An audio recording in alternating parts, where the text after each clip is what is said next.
The CEO's daughter just fired me 20 minutes before I was supposed to sign a $2.8 billion deal. I'm Andrew Sullivan, 48 years old, been in finance for over 20 years, and I've never seen anything this stupid in my life. Tell everyone it's been a pleasure working with them. The doors closed on his stunned face. As the elevator went down, my phone rang. Daniel Foster's name flashed on the screen. I took a deep breath and answered. Andrew, where are you? We're all waiting in the lobby, ready to make history today.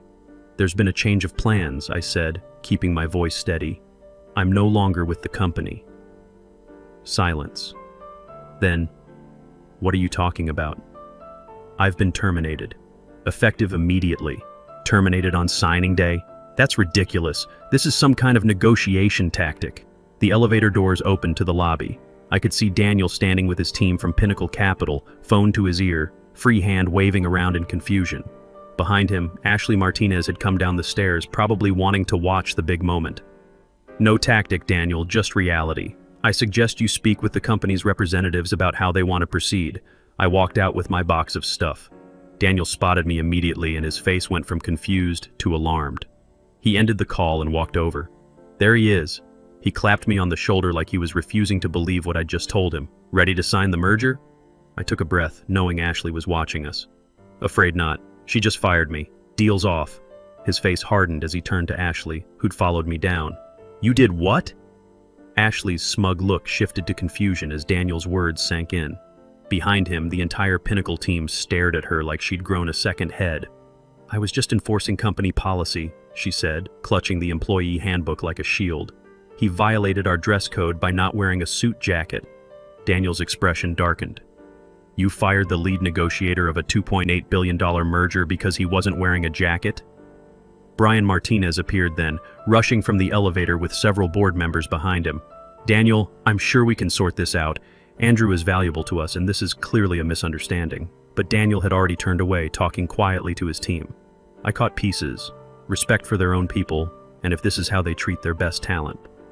I stood there watching 3 years of my work disappear in real time. Brian came over, lowering his voice. Andrew, please, let's discuss this privately. Ashley is new. She was overzealous. We can fix this. There's nothing to fix, I said loud enough for everyone to hear. Your daughter made a decision. You supported it by staying quiet. I accept it. Daniel turned back to us. Our agreement was with Andrew. He structured this entire deal. He understood what both companies needed. Without him, he shook his head. I'm sorry, but we're not comfortable proceeding. You can't just walk away, Brian protested. The contracts are ready. The press release is scheduled. Actually, we can, Daniel said. Page 17, Section 4 of your own agreement includes a key person clause. Andrew is specifically named. If he leaves the company before closing for any reason other than illness or death, we have the right to withdraw without penalty. I'd insisted on that clause to protect the merger if anything happened to me. Now it was going to sink the company. Andrew wrote that clause, one of our lawyers whispered to Brian. He's the only one who caught its significance during review. Daniel extended his hand to me. Andrew, when you decide what's next, call me. Talent like yours is rare. And with that, he and his team walked out, leaving dead silence behind. I nodded once to my former colleagues, then walked out too, ignoring Brian calling for me to come back. Outside, the Chicago air felt different, lighter. Go figure. I had no job, no immediate prospects, and had just watched my biggest professional achievement crumble. But honestly, I felt relieved. My phone buzzed constantly as I walked to the parking garage. I turned it off. Whatever crisis was happening back there wasn't mine to solve anymore. At home, I poured myself a scotch, then sat on my balcony, actually watched the sunset. When's the last time I did that? When's the last time I'd been home before dark? That evening, news alerts popped up on my tablet. Our company's stock had dropped 28% on rumors the merger collapsed. By morning, it would drop another 12%. Thousands of jobs were hanging in the balance. The company I'd worked so hard to save was now in free fall. Part of me felt guilty. Good people would suffer, but I hadn't failed them. Their leadership had. For the next week, I ignored calls and messages. Colleagues, journalists, recruiters, everyone wanted to know what happened and what I'd do next. I wasn't ready to answer. Instead, I slept, I cooked real meals instead of eating takeout at my desk. I reconnected with friends I'd barely seen in 3 years. "I've never seen you this relaxed," my brother Jordan said during a video call. "Getting fired might be the best thing that ever happened to you." "Maybe," I admitted, "but I still can't believe how it ended." 3 years of my life, Jordan. 3 years sacrificing everything to save that company. "And what did they sacrifice for you?" he asked. "Nothing. You gave them everything. And the first time this Ashley person flexed her power, they let her destroy you." He wasn't wrong. 2 weeks later, Brian finally caught me on my phone. I almost declined the call, but curiosity won out. "Andrew," he sounded exhausted. "We need to talk. I'm listening. The board wants to meet with you. The situation here is..." He paused. "It's worse than we anticipated. We need your help." "To do what exactly? To fix this? To bring Daniel back to the table? To save the company? The same company that fired me for not wearing a jacket?" His sigh was heavy with regret. "That was a terrible mistake. Ashley has been removed from her position. I've been reprimanded." I said nothing. "Please, Andrew, thousands of jobs are at stake. People who worked alongside you, who respect you. People who sat silently while I was humiliated," I thought. But I kept that to myself. "What's your offer?" I asked instead. "Come to the board meeting tomorrow. Name your terms." I considered hanging up, but something inside me, the part that had spent 3 years trying to save this company, couldn't quite let go. "I'll think about it," I said, ending the call. That night, I couldn't sleep. What did I actually want? Reinstatement? A public apology? Revenge? "Yeah," a voice inside me whispered. "All of that." By morning, I had my answer. I called Brian back. "I'll meet with the board today, not tomorrow, and I'll come with conditions." 4 hours later, I walked into the boardroom wearing the exact same outfit I'd been fired in. No suit jacket. The message wasn't subtle, but then subtlety hadn't worked for me before. The board members stood when I entered. Their expressions ranged from desperate hope to embarrassed discomfort. Brian looked like he hadn't slept in days. Ashley was nowhere to be seen. "Thank you for coming, Andrew," the chairman said. "We appreciate your willingness to discuss the situation." "Let's skip the pleasantries," I replied, taking a seat. "In the 2 weeks since I left, your stock has fallen 52%. 3 major clients have announced they're reviewing their contracts. The business press is running daily speculation about when you'll file for bankruptcy." Grim nods around the table. "You've lost the Pinnacle merger, which was your last real chance at survival. Even if I could convince Daniel to reconsider, and that's a big if, the terms would be much worse now." "We understand that," Brian said. "But we have to try something." "Why should I help you?" I asked. "You sat silent while your daughter fired me on a whim." "None of you." I looked around the table, meeting each eye. "Spoke up for me or the work I'd done." Uncomfortable shifting in seats. "We made a terrible mistake," the chairman admitted. "What would it take for you to return?" I opened my bag and withdrew a folder. "These terms are non-negotiable." I placed it before him, watching as he flipped it open. Inside was a 3-page document my attorney had drafted overnight. The chairman's eyebrows rose as he read. He passed it to Brian, whose face went pale.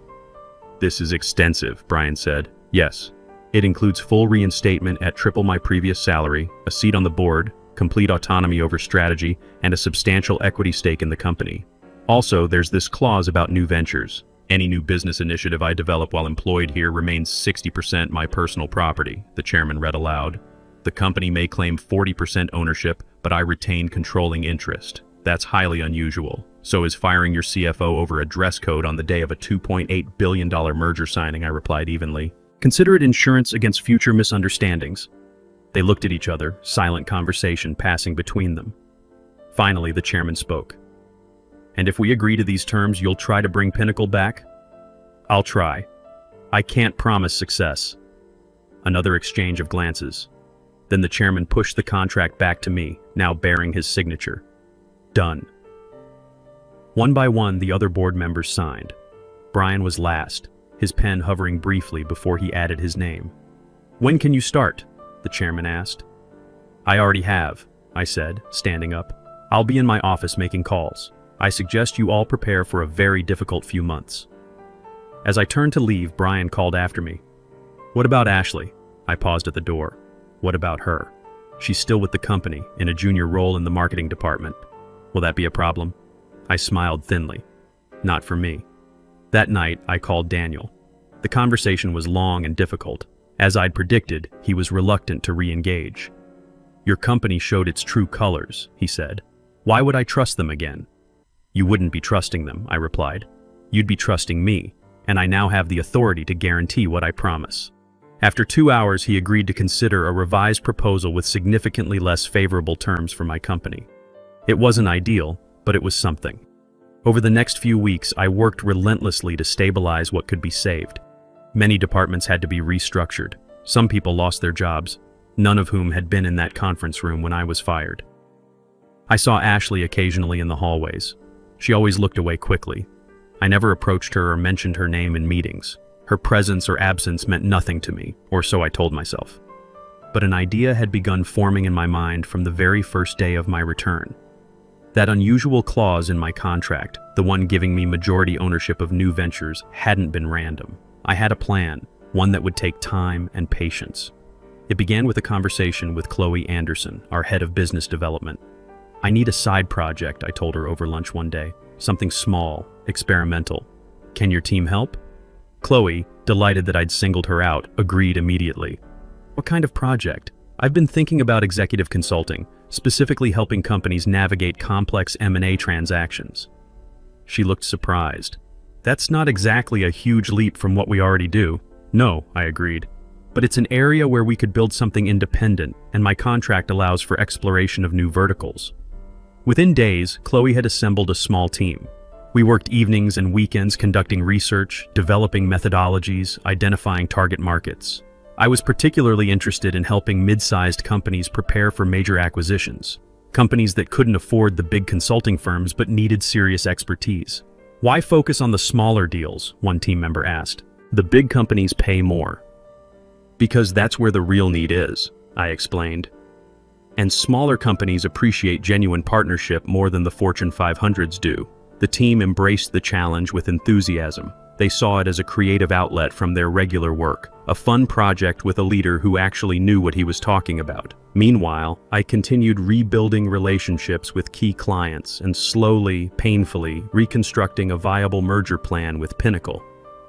The company remained in danger, but the immediate threat of bankruptcy receded. Brian watched my work with a mixture of gratitude and wariness. He knew I'd saved his job for now, but also sensed that I wasn't quite the same person who had left that day with a box of belongings. You've changed, he said one evening as we reviewed quarterly projections. Have I? You're harder somehow, more distant. I smiled. Getting fired in front of 21 silent colleagues tends to adjust your perspective. He winced. I've apologized for that. Yes, you have. Several times. And I've accepted your apology, but accepting isn't forgetting. As weeks turned to months, our consulting project progressed from concept to reality. We partnered with a small office facility to establish Sullivan Advisory Group, funded through my personal resources with company resources properly compensated as outlined in my contract. Our approach was straightforward, practical, and effective. We focused on real-world solutions rather than theoretical frameworks. Each client got personal attention from someone who had actually closed billion-dollar deals. I began taking meetings with potential clients during lunch hours and after work. Small manufacturing companies, regional banks, family businesses considering succession plans. No one at my day job commented, but I noticed people watching. Then came our first major success. A regional healthcare company hired us to advise on a $180 million acquisition. The deal closed smoothly, both sides happy, and word spread quickly through professional networks. More clients followed. A logistics company, a software firm, 2 manufacturing businesses. Each success built our reputation and confirmed what I already suspected. There was genuine demand for experienced, practical M&A advice. 6 months after my return, Sullivan Advisory Group was ready for a major announcement. We had a growing client list, proven results, and a team eager to expand. The day before our official launch, I called a company-wide meeting. Everyone attended, curious about the unusual summons. As I walked to the front of the room, I noted with satisfaction that Ashley was present, sitting in the back row, trying to blend into the wall. "Thank you all for coming," I began. "Today marks an important milestone for our company. We've weathered a difficult period, stabilized our core business, and are finally ready to announce something new." Brian, sitting in the front row, looked confused. This wasn't on his agenda. For the past 6 months, a small team has been working on a special project, one that represents not just a new revenue stream, but a new direction for our company's future. I clicked to display the first slide, Sullivan Advisory Group's logo, clean and professional. I'm proud to introduce Sullivan Advisory Group, executive consulting designed to help mid-sized companies navigate complex transactions and strategic decisions. Murmurs swept through the room as I clicked to the next slide, showing our client list and results. "These aren't just consulting contracts," I continued. "They're partnerships. Every engagement addresses a specific challenge that smaller companies face when competing with larger organizations." I walked toward the center of the stage, straightening my tie. No jacket, as always now. Take our healthcare client. They needed to acquire a competitor but didn't have the internal expertise to structure the deal properly. We provided hands-on guidance throughout the entire process. Result? Successful acquisition, happy shareholders, preserved jobs. I demonstrated our value proposition, showing how personal attention and real experience delivered better outcomes than generic consulting approaches. Brian shifted uncomfortably in his seat. Several board members exchanged glances. In the back, Ashley stared with wide eyes, recognition dawning on her face. "You might be wondering why a financial services company is launching a consulting arm." I smiled. "The answer is simple. We identified a market need and created an innovative solution, exactly what we do with our core business." I advanced to the next slide, showing projected revenue figures that made several executives sit up straighter. Our market research indicates significant demand for experienced M&A consulting. We've secured key clients, built a proven methodology, and created a growth strategy that leverages authentic expertise. I paused, meeting Ashley's eyes across the room. Every Sullivan Advisory engagement will include documentation explaining its inspiration. The story of how arbitrary judgment and poor leadership nearly destroyed a company's most valuable deal. The room went completely silent. No one looked at Ashley, but everyone knew who I was talking about. That incident revealed something important. When professional capability is subordinated to superficial standards, everyone loses. Sullivan Advisory offers practical solutions to that problem. I clicked to the final slide showing our expansion plans. Thanks to my employment contract, which grants me controlling interest in any new ventures I develop, Sullivan Advisory will operate as an independent entity with 40% ownership by this company. All resources used in development have been properly compensated, and all financial arrangements are documented thoroughly. Brian stood up. "Andrew, this is the first I'm hearing about launching tomorrow. The board should discuss timing." "The board approved my contract, which gives me autonomy over this venture," I interrupted smoothly. "The timing isn't negotiable, but I welcome your support." I turned back to the audience. This isn't just about consulting. It's about recognizing that true professionalism comes from competence, experience, and results, not from adherence to arbitrary rules created to control rather than empower. With that, I thanked everyone and ended the meeting, ignoring the buzz of conversation that erupted. As people filed out, I noticed Ashley remained seated, staring at the now blank screen. I walked past her without acknowledgement. My point had been made. The launch exceeded all projections. Business publications covered our methodology, but also highlighted the origin story. "Fired over dress code, CFO builds $1 million consulting firm," read one headline. New clients contacted us immediately, many specifically mentioning they appreciated working with someone who valued substance over appearance. Mid-sized companies across industries responded to both our practical approach and the message behind it. 2 weeks after launch, our website crashed from traffic when Daniel Foster gave an interview mentioning Sullivan Advisory. "I use them now for due diligence on smaller deals," he told the reporter. "Best practical advice I've encountered, and I appreciate supporting someone who values competence over conformity." The interview went viral in financial circles. Inquiries doubled, then tripled. Brian called me to his office the day after the interview published. "This is bigger than we anticipated," he said, gesturing to the revenue reports before him. "Yes," I agreed. "The board is concerned about focus. They worry Sullivan Advisory is distracting you from our core business. Our core business is stabilized. The revised merger terms are progressing. My work here remains exemplary." He sighed. That's not the real concern, is it? I waited. The story behind Sullivan Advisory. It's making us look bad, making Ashley look bad. The story is factual. It's damaging. Sometimes truth is, I replied. He leaned forward. What do you want, Andrew? To humiliate my daughter forever? To remind everyone constantly of our mistake? I considered the question carefully. What I want, I said finally, is for actions to have consequences. Real ones. When Ashley fired me, she did so believing there would be no meaningful consequence for her. You sat silent, believing the same. The board did nothing because they assumed hierarchies would protect everyone except me. I stood up. Sullivan Advisory isn't about humiliation, it's about transformation. Taking something destructive and creating value from it. That's a lesson worth teaching. I left him considering my words. 3 months after launch, Sullivan Advisory had become a phenomenon in mid-market M&A. We expanded into strategic planning, succession consulting, and crisis management. Each service maintained our core philosophy of practical expertise over theoretical frameworks. Our financial results were undeniable. Sullivan Advisory generated more revenue in its first quarter than our original company's core business had in the previous year. The 40% ownership stake had become the company's most valuable asset. Meanwhile, the renegotiated merger with Pinnacle finally closed at terms far less favorable than the original deal, but sufficient to ensure survival. Daniel made his continued involvement conditional on my leadership role, a point he made clear to everyone. On the 1-year anniversary of my firing and return, I called another company meeting. The atmosphere was entirely different this time. Excitement rather than confusion.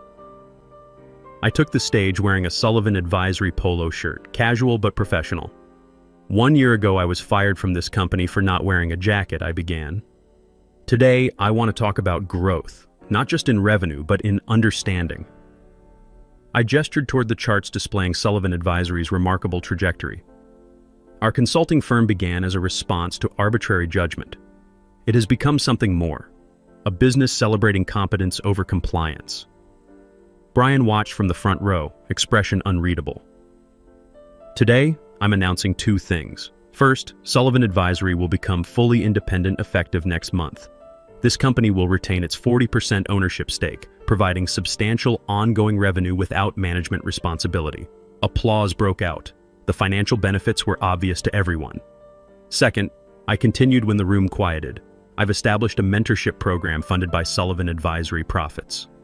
The Executive Development Initiative will provide guidance to professionals facing workplace challenges. Its first program will be named after this company, acknowledging that sometimes our greatest lessons come from our most difficult experiences. I paused, finding Ashley in the audience. She no longer hid in the back, but sat in the middle rows, diminished but present. I've been asked many times if Sullivan Advisory was created for revenge. The answer is more complicated than yes or no. It was created because someone tried to reduce my professional worth to a dress code violation, and I refused to accept that evaluation. I walked to the edge of the stage. The mentorship program will include a unique opportunity, a fellowship for individuals who've made significant professional mistakes and demonstrated genuine growth afterward. The first fellowship is currently open for applications. Ashley's eyes widened slightly. Mistakes can define us or they can transform us. The choice belongs to each of us. After the meeting, Ashley approached me for the first time since that day a year ago. The fellowship program, she said quietly. Is it real? Everything I do is real, I replied. She nodded, swallowing visibly. And would I be eligible? I studied her. The entitlement that had radiated from her a year ago had dimmed considerably. 12 months in a junior role, watching the consequences of her actions unfold publicly, had changed something fundamental. The application process is rigorous, I said. It requires comprehensive self-assessment and a detailed growth plan. No special treatment. I understand, she said. I need to do something different. Be someone different. I handed her my card. The details are on our website. Applications close in 2 weeks. 2 months later, the separation of Sullivan Advisory became official. I remained involved with the original company as a board member and strategic advisor, but my primary focus shifted to building the consulting practice and mentorship program. Ashley did apply for the fellowship. Her application was neither the strongest nor the weakest. The selection committee, which I deliberately removed myself from, ultimately awarded her an alternate position, not a full fellowship, but an acknowledgement of potential growth. When she received the news, she sent me a single message. "Thank you for the opportunity to be more than my worst moment." I didn't reply, but I kept the message. The original company never fully recovered its former market position, but it stabilized as a smaller, more focused entity. Brian eventually stepped down, acknowledging that new leadership was needed. Sullivan Advisory grew beyond anything I had initially imagined. What began as a response to humiliation evolved into an enterprise that helped hundreds of companies navigate their most important decisions without compromising their values or capabilities. The revenge, if you could call it that, wasn't in Ashley's diminishment or the company's struggle. It was in my transformation of a moment meant to shame me into a movement that elevated others. Sometimes the most powerful response to someone who tries to make you smaller is to grow so large they can't help but stand in your shadow. And that shadow, I discovered, could either darken or enlighten depending on how you cast it. That's the thing about getting knocked down. You can either stay down or build something bigger than what they took from you. I chose bigger. Maybe that helps if you're going through something similar. The best revenge really is just proving them wrong.